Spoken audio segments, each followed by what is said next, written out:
Trial by Stone, the Dark Crystal podcast, is brought to you by Dream Fasting, the Dark Crystal Experience. The Facebook group on the Dark Crystal by fans for fans. To join the group, search on Facebook for Dream Fasting, the Dark Crystal Experience. Another world, another time, in the age of wonder. You are listening to Trial by Stone. Trial by Stone! Trial by Stone! This is what I came for. Your vital essence, the Dark Crystal. I can feel something. Hear it almost. Don't move. Don't move? Where would I go? Quiet! Here's your host, Philip Mitchell. Hello and welcome to Trial by Stone, and this is episode 53 of the podcast as we continue chatting about all things Dark Crystal. This episode, we're going to continue with covering the Dark Crystal board game. I know on the previous episode, I chatted to Johnny Fraser Allen, who did the art and the sculptures for the Dark Crystal board game. And so on this episode, I'll be chatting to sort of the creator of the board game, who did the game design, Alessio Cavatore. I also just wanted to remind you all that we have a Patreon for the podcast. So if you're interested in supporting the podcast for just a low price of $1 per month, you can get access to all our shows with Trial by Stone, the Dark Crystal Minute, and the Gathering Songs with early access to those episodes. So right now, I actually have the next episode 54, on the Patreon feed right now, which on that episode, I got a chance to chat to Philip Kennedy Johnson on the Power of the Dark Crystal. And I actually had a great time chatting to him about the comic book series that I got to chat to him, after the whole comic series, the 12-part got all wrapped up. So it's just very exciting. It definitely brought a bit of an insight with the comic book series, and just probably some of the big questions I think fans sort of have got in mind with those with the comic book series. So if you actually want to listen to that episode right now, then you can do so by pledging your support on Patreon. The Patreon page is at www.patreon.com/Dark Crystal Podcast. So as I mentioned on this episode of the show, we have Alessio Cavatore on the show. He worked on the Dark Crystal board game with the design of the board game, the rules, and one of the main people behind River Horse Games, which is a company that works on a number of licensed board games and tabletops. So they've done board games on Labyrinth, of course, My Little Pony, I think Terminator, and most recently they had a Kickstarter for their tabletop game for Pacific Rim, which has been doing like hotcakes, from what I've heard. So, which has been fantastic for the company. And so, and as always, I had a great time chatting to Alessio about the board game. Also, just wanted to let you know that this interview was recorded a week or two after the release of the board game. Just to put it in perspective, because I think on the show I did ask him about what the future of the board game there might be, and I think he couldn't really say too much because it was sort of like that the board game had only been out for a couple of weeks, so it was sort of like hard to tell, based on the success of the sales and whatnot. So I just wanted to let you know about that in perspective. So let's go to the Podling Village to chat to Alessio about the Dark Crystal and his work on the Dark Crystal, the board game. Enjoy.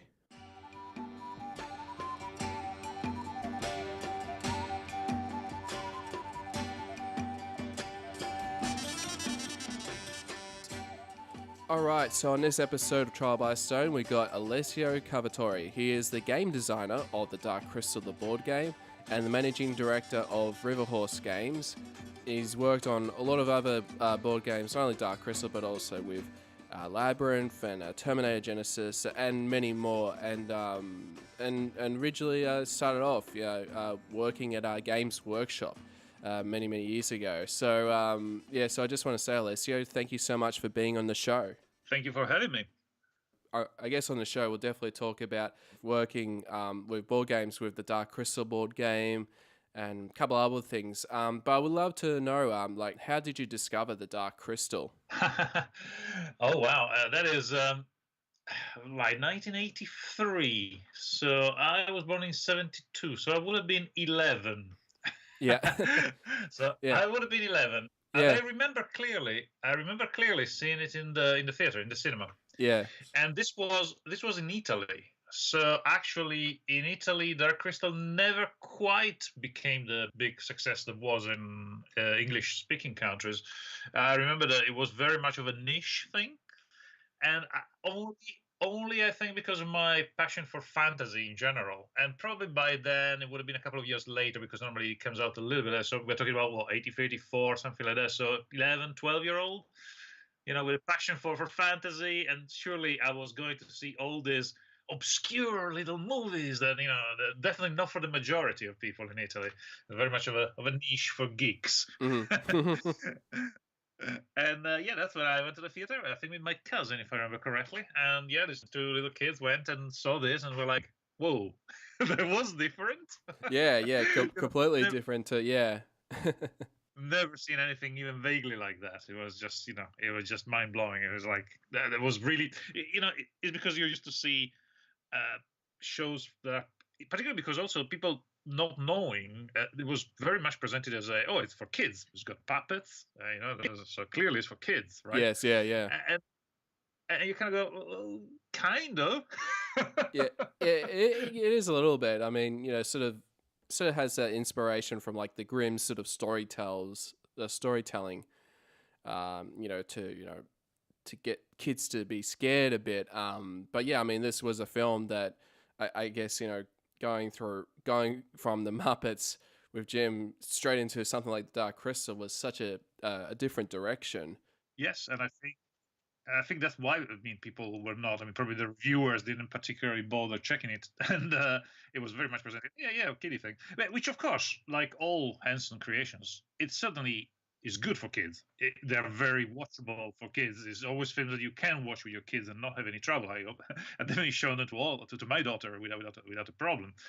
So they have the beautiful double reading, isn't it? Like all great animation, like all great movies for kids and for adults, where the adult would get would get different levels of the film, of the meaning, while the kid will just enjoy on a simpler level. But it works for both, which is great. Yes, yeah, absolutely. And yeah, it's just really interesting, yeah, with the film. I guess, we're seeing the film for the first time. Who would be your favorite character from The Dark Crystal? I have to say that I always say this to people when we talk about our crystal, is that in my opinion the Skeksis kind of steal the show a bit. Yeah. I think that they're just so characterful, and I think it has to be the Chamberlain. It has to be the Chamberlain because every time again when we play the game, every time I always end up going. Yeah. Every single time. Those noises, yeah. So I think my colleagues are pretty nauseated of hearing me going. Yeah. But actually, if you're the boss, they have to put up with it. So Yeah. Of course, yeah. But yes, I'll say the Chamberlain. The Chamberlain, yeah, yeah. And yeah, because I mean, with the Skeksis, they're just so detailed, like those characters, with the costumes and stuff, and yeah, they're really like unlike anything with those characters of the Skeksis. So I mean, and with the film, like, what would be your favorite scene from The Dark Crystal? Favorite scene from The Dark Crystal? Oh, that's a difficult question. Let me think. I like when the Chamberlain is talking to Jen, and he kind of tries to persuade him that actually, they're not enemies, because I like the subtlety of it, the fact that it is not, everything else is being very blunt. The general is very blunt. Everything is very obvious, and that's the one moment when he actually goes, we're not here to hurt you. Come over. We'll work it out. Yeah. Please make peace. Really. And there is that one moment when you think Jen may actually believe it, and I like that as kind of that moment of will he believe it? Will he not? Yes, yeah. Could have gone either way. Yeah. With that scene. So yeah. It is a pretty good scene, and even before, so getting to see the Wall of Destiny, sort of the history of the Gelflings, and then there's just the Gelflings with Jen and Kira being able to work out the prophecy, and Yeah, then Chamberlain sort of comes out of nowhere and yeah, pleads with them Yeah, and I think yeah, you're right. That scene is a strong scene, but it does something that I always, as you know, I worked a lot on Lord of the Rings material. I mean, Lord of the Rings is for me. I suppose I'm not a religious person, but the Lord of the Rings for me is kind of like the closest I have to religion really in my life. It's my Bible. So, and Tolkien does that a lot with a few words. It gives you the feeling of huge depth, huge history. It just takes so few words if you know your language well. And in that case, that scene does the very same thing. It gives you this feeling of thousands of years of history. It just gives you the, oh my god, what, all of this stuff happened, and all of these facts happened to pass, and all the. So it just definitely gives it a lot of depth, which I'm happy that actually with Age of Resistance now they're going to give us a little bit of that, explore that a bit. So no, yeah, I think you're right. yeah, It certainly exactly. adds Yeah. a lot of depth to the movie. Yeah, it's going to be a very exciting time, like when the show comes out, and sort of yeah, really, hoping they'll really delve, in the history of the Gelflings. I mean, because it's at a time where they're all sort of they're all alive and all present and whatnot, trying to fight against the Skeksis. So it'd be interesting to see, yeah, just see all the different characters and different clans and what they'll look like in the show, which is all yeah, very exciting stuff. And so I guess you've all been working on with miniatures, with tabletops, and also with board games. How did it all started for you? With working in sort of that industry, and then with being involved with Games Workshop and beyond. Well, my love for toy soldiers started when I was again a young kid. I played some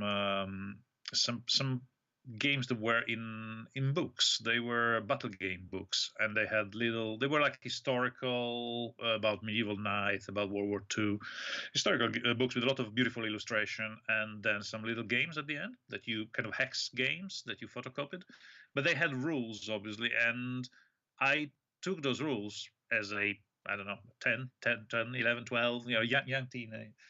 I took those rules and I started to play with my toy soldiers, my little plastic toy soldiers, on the floor of my room.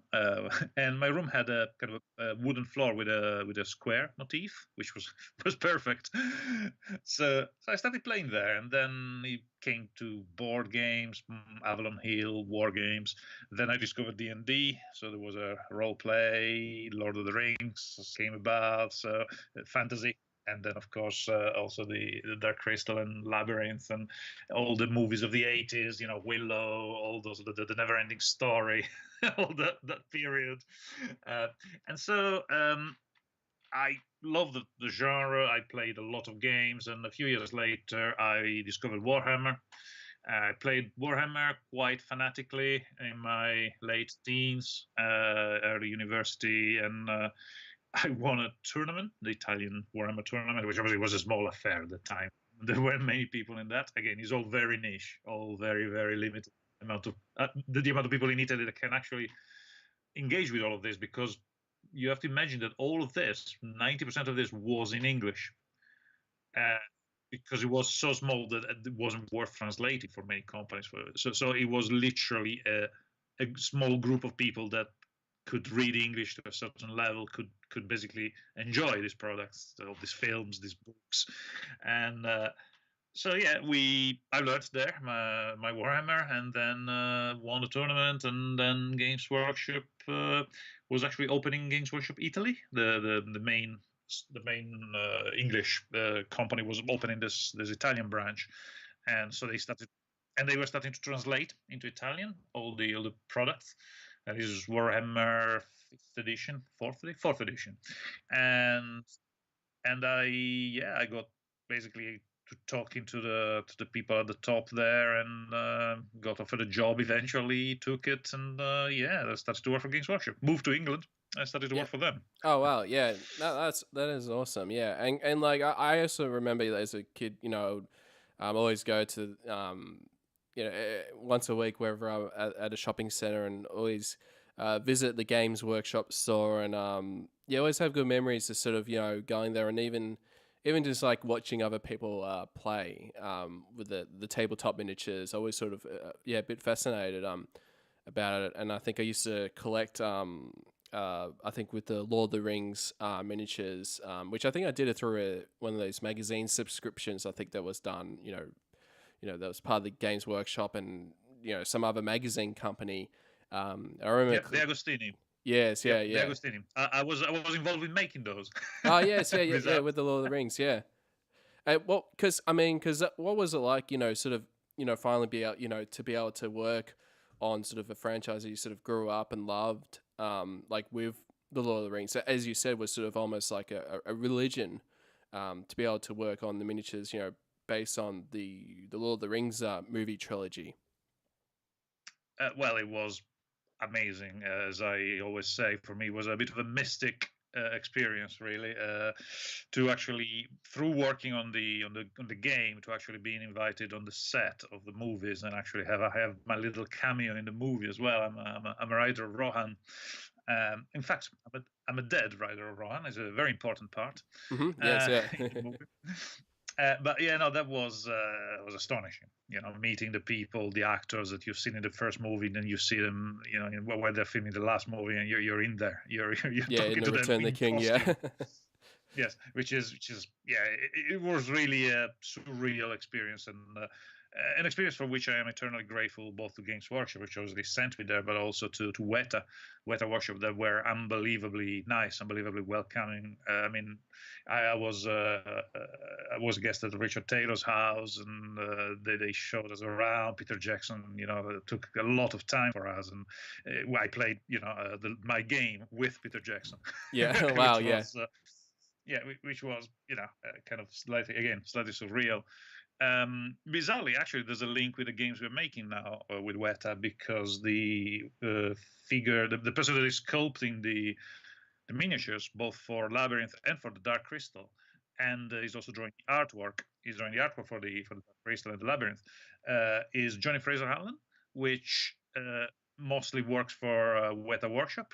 And also does freelancing. So obviously we're lucky enough that we can use his talent for our games, but working with Weta in a not quite a direct way, but by being close to them, and I gave copies of the games to Richard Taylor, Peter Jackson, and I got they got back in touch and said, oh wow, those games are really cool. And for me, it was fantastic to get the kind of recognition, because obviously these people have given me so much, and to be able to give them even a little bit back is just is a real pleasure. Yeah, totally. Yeah, and I actually had a chance to chat to Johnny Fraser Allen recently. So I mean that's one of the episodes I'll be coming up on the Trial by Stone podcast. So which is pretty cool to talk about. With this the Dark Crystal board game that's recently come out. And so I mean that was the thing. Like how did it all started with getting the board games happening? I mean, not with Dark Crystal, but also with Labyrinth in a way, and how did it all work with the Jim Henson Company to make it all happen? Yeah, you're right. I mean, it did start with Labyrinth. We did in order. We did first the Labyrinth game and then the Dark Crystal game. Basically, we're talking about a few years ago. I was at a licensing convention, the British licensing event in London, and I was walking around. We were looking at anything that was inspiring, good ideas, etc. And I happened to pass by the Jim Henson Company's stand, and I was like, "Wow, I didn't know they were here. Yeah. Oh my god, I missed that on the." So actually, I was there with a colleague of mine, and I just went, "You know what would make a fantastic board game? It would be perfect for a board game. Like the Labyrinth. That's all inside a place that you have to solve a maze. So that's just a war game waiting to happen. I wonder if they're interesting. So if they're interested." So I went in, started to have a chat, and they were interested. They agreed with me basically that the whole idea of the Labyrinth seemed to make a perfect setting for a board game. Yes. Yeah. So we Yeah, so we worked it out. We made a game that was a great success. I mean, it still is a great success. Astonishingly, it just keeps, giving. That is just the it is very very successful. And obviously on kind of the positive vibe from the first game, then obviously naturally we just went, oh, would you mind if we did a Dark Crystal Yeah. board game now? And they were more than happy. Yeah, absolutely. So they were absolutely, because obviously when things go well, people are trust you. People trust you, and with trust comes opportunity, and that was definitely. The Dark Crystal obviously it's just been released like a couple of like last week, so obviously it's early. It's early time to say, but certainly it's off to a very good start as well. So we're really happy. Yeah, that is awesome to hear that. Yeah, so the success of the Labyrinth, the board game, and I think even for myself, like reading up all about Labyrinth and the Facebook group for it really got a lot lot notice with the board game. So it was fantastic to hear that that when Riverhorse Games with you when you announced that the Dark Crystal board game was in the works, that it was all really exciting because I mean with Dark Crystal there hasn't been a lot of merchandise or there has been but not as much compared to other sort of big franchises. So which is very very cool indeed. Yeah. Well, I think that also like the Crystal being the second game in the series, so to speak, it certainly benefited from the lessons we learned while doing the first one. I think in terms of graphics, in terms of gameplay, I think we have improved. We have gone even better in the sense that I think the graphics we have more original artwork because basically we listen to the feedback of what people would have suggested. People have suggested about if you do another edition of Labyrinth, do this, do that. I'm like, well, before we do that, actually, let's apply these lessons and put them in the Dark Crystal. And I mean, you'll see if you do get a copy of the game that there's a lot of stuff that we learned and we applied, and I think the game is even better because of that. Yeah, because I know like one of the things when I talked to Johnny Fraser Allen recently, and I think one of the big differences, I mean, with the sculpting point of view, is the 3D scanning and sort of how that with 3D scanning, it's sort of that was used with the Dark Crystal board game, how it was able to sort of accurately, scan, the sculptures, going from the large sort of scale that he made down to the miniature size that sort of became the final end product for the board game. So yeah, I was just remember that was what, like one of the many things of the improvements where I think in Labyrinth I don't think 3D scanning or 3D printing was sort of it wasn't around I think at that time I believe or something like that. Yeah, it was, but obviously like ourselves learning lessons, they were also learning lessons of how to optimize the process, and certainly we your everything, the sculpting of the miniatures, the scanning of the miniatures, the production, the level of details of the miniatures, and you can see that learning experience trickling in at all levels. From my point of view is game design. From the graphic designer guy is about the graphics and the images and all the digital side of things. From Johnny is the sculpting and the scanning, the miniatures, the production of the masters. So it's absolutely, we all have learned and we all have improved. And I'm really proud of the Dark Crystal. I mean, it looks, obviously, it's easy for me to say here. I was like, it looks awesome. Yeah. But, I genuinely believe, I'm genuinely excited. I genuinely believe it is. It does look fantastic. Yeah, well, I mean, like, Of course I would say that. I recently got my hands on the board game, so I'm just looking at the miniatures right now, just looking at the detail, and I have looked at, of course, at the artwork that with the board game, and you have it's it? just yeah, I do have it, yeah. So and I will definitely be playing it probably very very soon. I've sort of been looking into the rule books, the rule book, just sort of getting grasp around the way the game is played, and also I mean, and I mean, like, what has the feedback been from fans? Like, have you heard much from fans who have who've actually that have played the board game? What's the feedback been like so far with the release of the Dark Crystal board game? Well, I mean, it's been, as I said, it's been a week. So Yeah. Yeah, it's so a it's still bit pretty early to fresh, say. yeah. It's a bit early to say.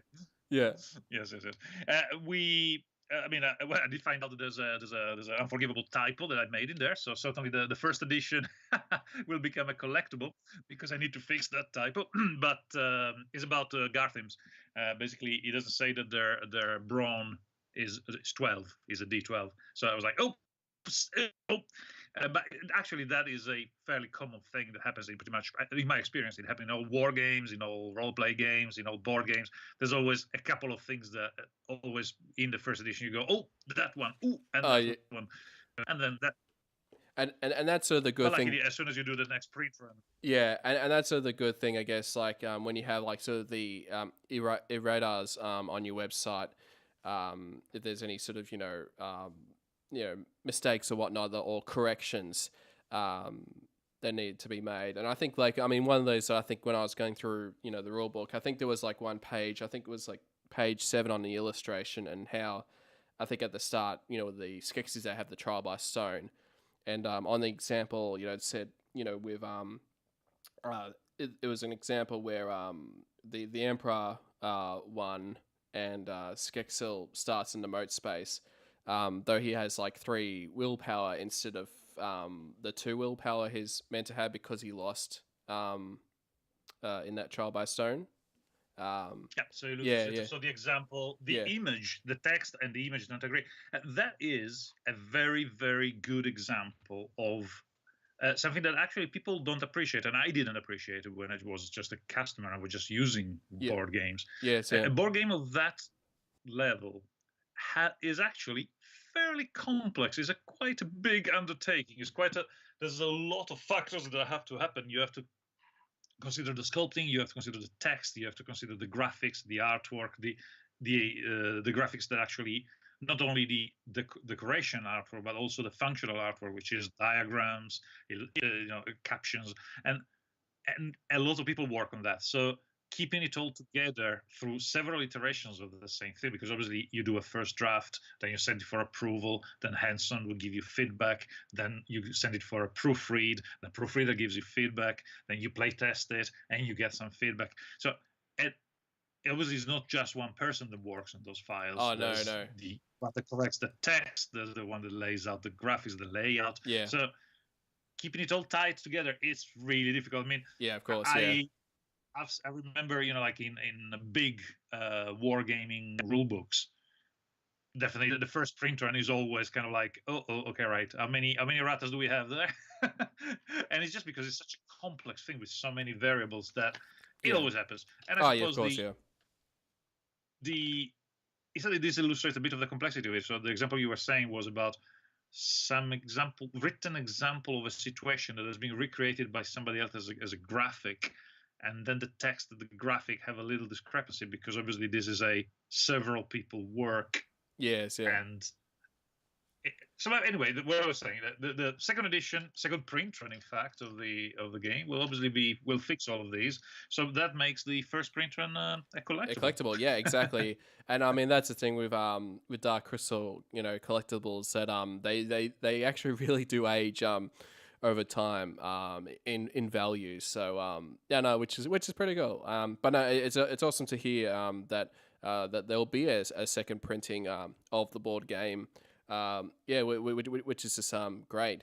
And so and I guess one of the things is fans sort of want to know about what does the future hold for the Dark Crystal board game. Of course you mentioned about there being a second printing of the board game in the works, but I know like with Labyrinth when that came out, you had expansions for the game.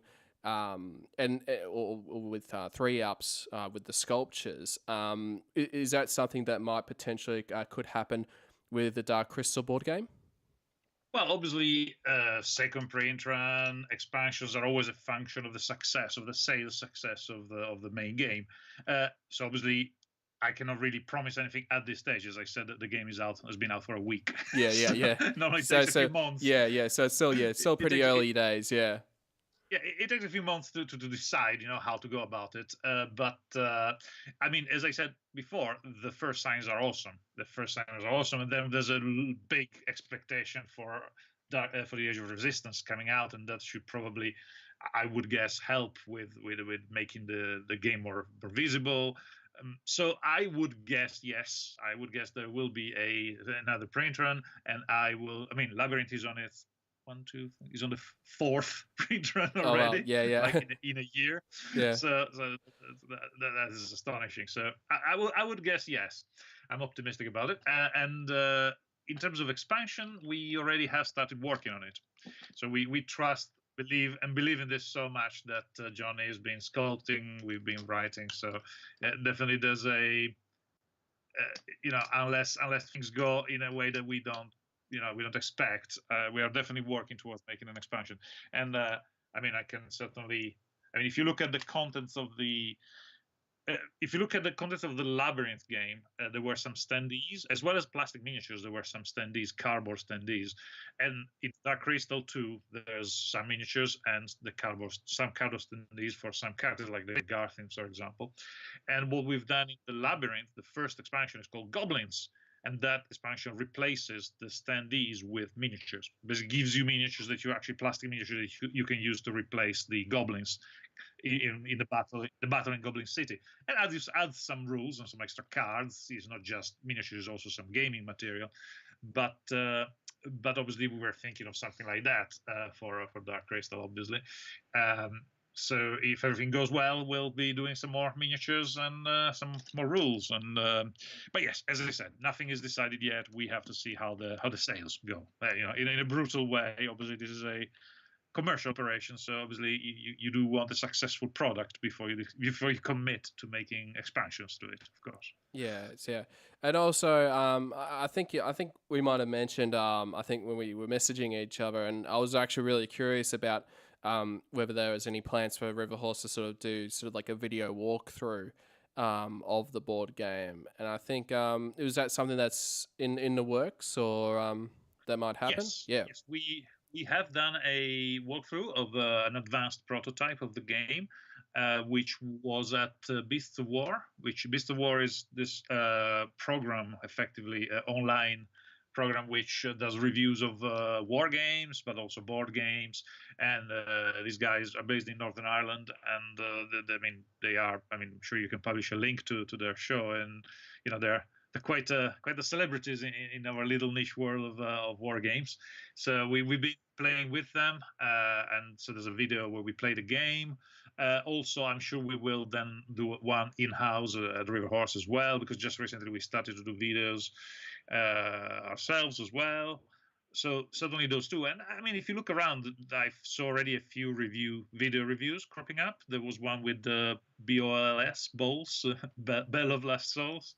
Oh yes, yeah. Bell of Lost Souls. So there is a little video. They don't quite play through the game. They do more like an unboxing.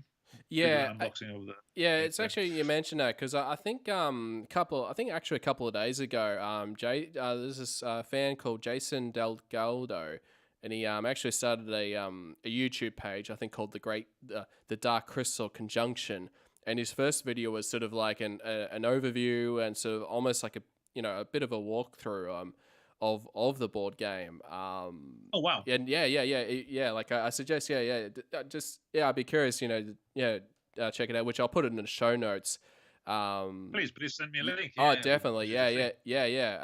But yeah, I mean, it's and yeah, like I really enjoyed watching that. Sort of got sort of confirmed a couple of things about with certain rules of the game and. But yeah, I mean, I'm really looking forward to seeing more coverage from the board game. From your videos on your walkthroughs and all that kind of stuff. So it's just a very exciting time. To be cool. a fan of the Dark.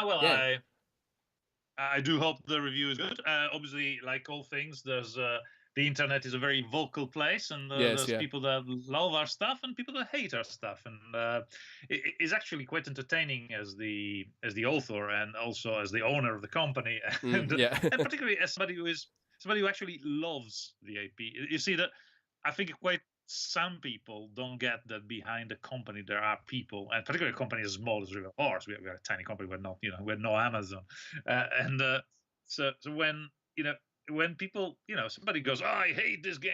It's terrible because of this. This is the worst game ever. Oh my god, it's horrible." And they do this review where they slaughter your thing. And from somebody who has either designed it or owns the company that designed it, particularly if you design it yourself, I suppose, it's actually terribly painful. And particularly when you see also there's inaccurate discrepancies, things that you go, but I haven't read the rules properly.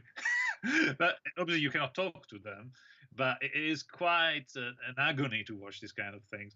And on the other hand, of course, so that's the negative side, that's the nasty stuff. I mean, and it's, in fact, there's one particular review of the Labyrinth that cracks me up because the guy completely misses the point, because it's all going on about how, oh, this is not deep enough, this is not sophisticated enough, this is not complex enough, and you kind of go, it's a game for 6-year-olds that I played with my daughter, and I want her to be able to play with me, and it's designed for families. This is the game you play at Christmas. You watch the movie, you play the game. It's not a uber tactical strategy game. It's not Warhammer 40K kind of thing. So, but and that's the bad side. That's the bit that makes you kind of the kind of saps your energy a bit. On the other end, there's the other side. There's the side when you get emails from families that go, "Oh my God, thank you so much. We played it. I showed to my kids the film for the first time. We played through this. They loved it, and we had so much fun together as a family because it's a cooperative game. We played together, and it was a great 2 hours." And for me, when I read those kind of comments, it makes it all worth it. It makes all the stress, all the effort, it makes it all worth it, because you think, yes, okay, it's a business, fine, we are trying to to make a living out of this. Yes, yeah. However, the thought of having brought joy to a family, even for just a couple of hours, an hour. Oh yeah, You that's brought them together. important thing. They were playing together. They were having fun together through an IP that I love and they love. It's just it's fantastic, and it makes it all worth it. Yeah. That's why. Yeah, That's why we do this. Yeah, and I mean, with the films like Labyrinth and the Dark Crystal, like they're sort of aimed, like for for kids, from for kids and all that kind of stuff. But but sort of anyone from any age can actually watch and love it and appreciate it, and I think like with these board games, I know of course you could have gone through many directions. You could have gone to that sort of hardcore sort of miniature tabletop Warhammer style. If you really wanted to.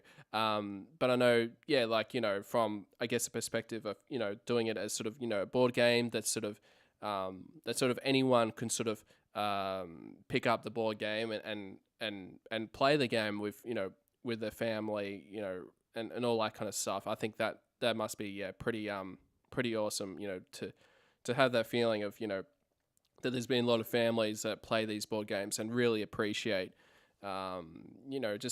just getting together and just having fun, which is all about. Yeah you try to what I was saying about the film, that it has those beautiful levels where the kid will get enjoyment and entertainment on a certain level, and the grown-up will get something else on top of that. It will get the struggle between good and evil, the message of never giving up in front of adversity, and never despair. So there is, and the fact that good and evil in the end are just two sides of the same thing. We all have good and evil in us, and so it's very deep to a certain level. And obviously, when you write the board game, I tried to capture that, in the sense that I want a game that a kid can play.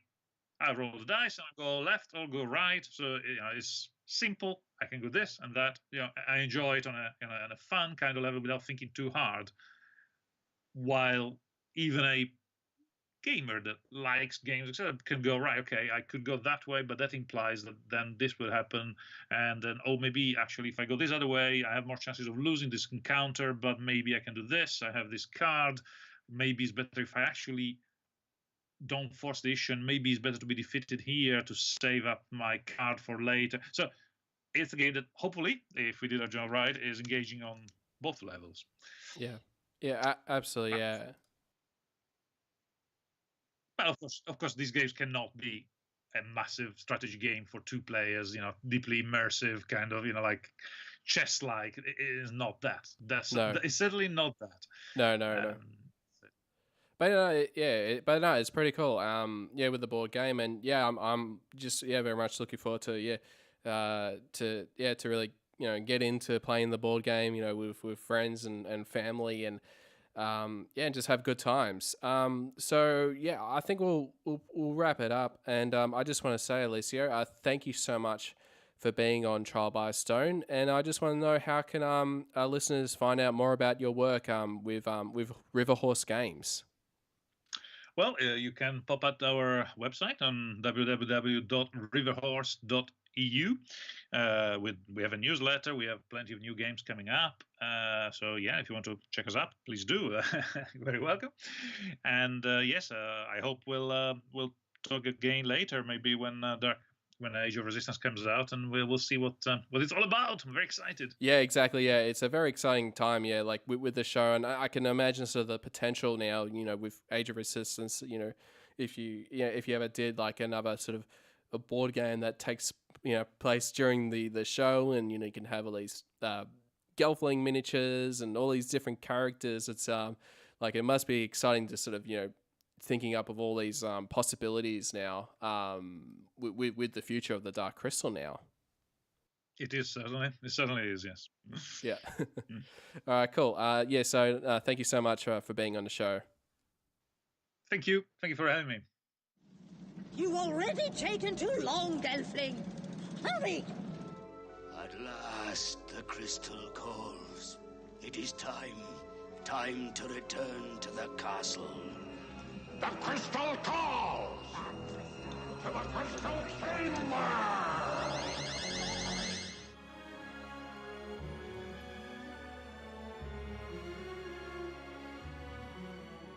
Now that's all the time I have for this episode of Trial by Stone. If you'd like to get in contact with the show, you can do so at darkcrystalpodcast@gmail.com. You can find us on Facebook at facebook.com/darkcrystalpodcast. You can check us out on Twitter at darkcrystalpod. We're also on Instagram at darkcrystalpodcast. We also have a Patreon campaign happening with the podcast. You can check that out at patreon.com/darkcrystalpodcast. And if you can give us a review on Facebook or on iTunes, that'd be greatly appreciated. I hope you all enjoyed the show and come back next time for more Trial by Stone.